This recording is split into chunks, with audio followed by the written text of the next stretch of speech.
अस्सलाम वालेकुम students, welcome back to smart Taleem. कैसे हैं आप सब? उम्मीद करती हूँ आप सब खैरियत से होंगे, सेहत और ईमान की बेहतरीन हालतों में होंगे। अगर अभी तक आपने मेरे चैनल को सब्सक्राइब नहीं किया तो सब्सक्राइब करें, लाइक करें, कमेंट करें और शेयर करें। स्टूडेंट्स, तो कल तक जो है हम लोगों ने पढ़ा था मेयोसिस के एरर्स।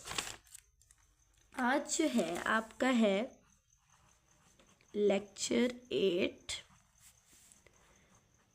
चैप्टर 4। आज हम पढ़ने जा रहे हैं सिमिलैरिटीज। माइटोसिस और मेयोसिस की आपस में क्या सिमिलैरिटीज है, वो एक दूसरे से किस तरह मिलते जुलते हैं। तो बेटा ये कुछ बेसिक्स ही है, ये खुद आपके जहन में भी आ रही होगी, फिर भी मैं आपको बता देती हूँ। DNA replication before interface. Interface से पहले जो है डीएनए रेप्लिकेट करता है। डीएनए का रेप्लिकेट करना तो लाजमी है, क्योंकि क्रोमेटिन मटेरियल ने कंडेंस होना होता है या डबल होना होता है, क्योंकि आगे उन्होंने जो है सिस्टर क्रोमेटिड्स बनाने होते हैं। तो क्या होता है, डीएनए रेप्लिकेट होता है बिफोर इंटरफेस। और ये जो है सिमिलैरिटीज माइटोसिस और मेयोसिस दोनों के अंदर जो है ये काम हो रहा होता है, माइटोसिस एंड मेयोसिस। अच्छा, सेकंड बेटा क्या होता है, parent cell having chromosome in pairs in both division. अच्छा, दोनों जो डिवीजन है माइटोसिस और मेयोसिस, इसके अंदर जो पेरेंट सेल होते हैं इनके क्रोमोसोम क्या होते हैं, पेयर फॉर्म के अंदर होते हैं। कैसे? ऐसे क्रोमोसोम इस फॉर्म के अंदर होते हैं। ऐसा तो नहीं होता कि माइटोसिस के अंदर इस फॉर्म में होगा और मेयोसिस के अंदर जो है इस फॉर्म में होगा, नहीं, दोनों के अंदर सेम होते हैं, पेयर फॉर्म में होते हैं। क्रोमेटिन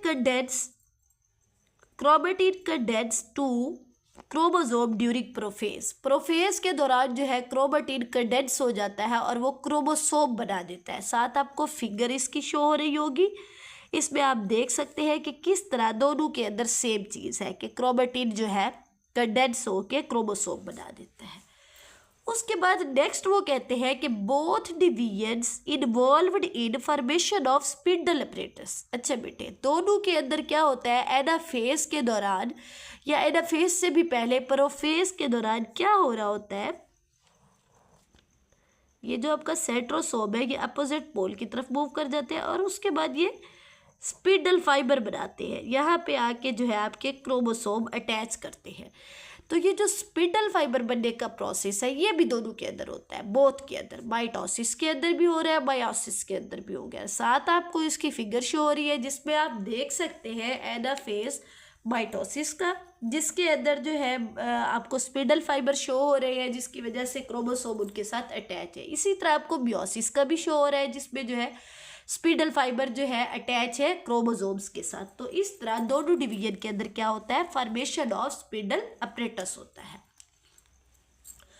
फिफ्थ नंबर पे है both involves prophase, metaphase, anaphase, telophase. यानी कि दोनों जो डिवीजन्स है उनके अंदर जो प्रोफेज दोनों के अंदर होता है, माइटोसिस में भी मेयोसिस में भी, मेटाफेज भी इसी तरह दोनों के अंदर होता है, एनाफेज भी दोनों के अंदर होता है, टीलोफेज भी दोनों के अंदर होता है। लेकिन डिफरेंस क्या होता है, माइटोसिस चूंकि एक डिवीजन है तो उसमें सिर्फ ये जो नाम लिखे हुए हैं इस तरह से होता है, लेकिन मेयोसिस क्या है बेटा, ये 2 डिवीजन में आगे चेंज होती है। तो इसलिए मेयोसिस के अंदर होगा prophase 1, prophase 2, metaphase 1, metaphase 2, anaphase 1, anaphase 2, telophase 1, telophase 2, cytokinesis 1, cytokinesis 2।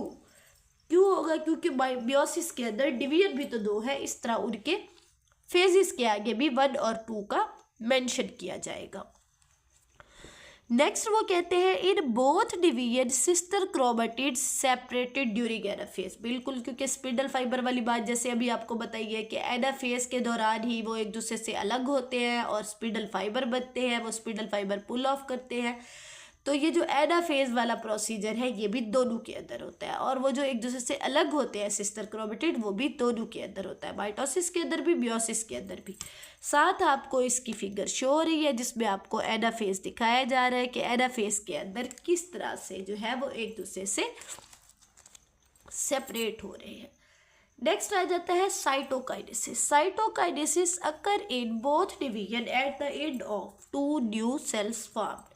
जी, साइटोकाइनेसिस लाजमी होती है माइटोसिस में भी, मेयोसिस में भी, क्योंकि साइटोकाइनेसिस की वजह से ही जो है सेल है वो पिच्ड करता है या दो सेल्स के अंदर, दो डॉटर सेल्स के अंदर डिवाइड हो जाता है। तो वो दो डॉटर सेल के अंदर कैसे डिवाइड हो जाता है, क्योंकि उनमें साइटोकाइनेसिस होती है। तो साइटोकाइनेसिस मियोसिस में भी होगी, माइटोसिस भी होगी। मियोसिस में भी सेल जो है 4 हैप्लॉइड सेल में डिवाइड होता है, और माइटोसिस के अंदर भी सेल जो है 2 सेल्स के अंदर, 2 डॉटर सेल्स के अंदर डिवाइड हो जाता है। तो बेटे ये थी जो है माइटोसिस और मियोसिस के अंदर कुछ सिमिलैरिटीज़। अगर यहाँ तक कोई प्रॉब्लम है तो आप जो है अपना जो भी प्रॉब्लम है वो कमेंट सेक्शन के अंदर पूछ सकते हैं, आपको उसका रिप्लाई किया जाएगा। और अगर अभी तक आपने मेरे चैनल को सब्सक्राइब नहीं किया तो इसको सब्सक्राइब करें, लाइक करें, कमेंट करें, शेयर करें, बेल आइकन पर लाजमी प्रेस करें ताकि आने वाली हर न्यू वीडियो का नोटिफिकेशन आपको सबसे पहले मिल सके। और डिस्क्रिप्शन बॉक्स में लाजमी चेक किया करें, डिस्क्रिप्शन बॉक्स में आपको जो है इसके लिंक जो मिल जाया करें, उनके ऊपर क्लिक करके आप इसकी दूसरी वीडियो भी देख सकते हैं। ये जो सिमिलैरिटीज़ की वीडियो थी, इससे पहले की तमाम वीडियोस जो है आपको मेरे चैनल स्मार्ट तालीम पर मिल जाएगी। कल इंशाल्लाह इसके डिफरेंसेस पे वीडियो बनाएंगे। Okay students, stay connected, thank you and Allah.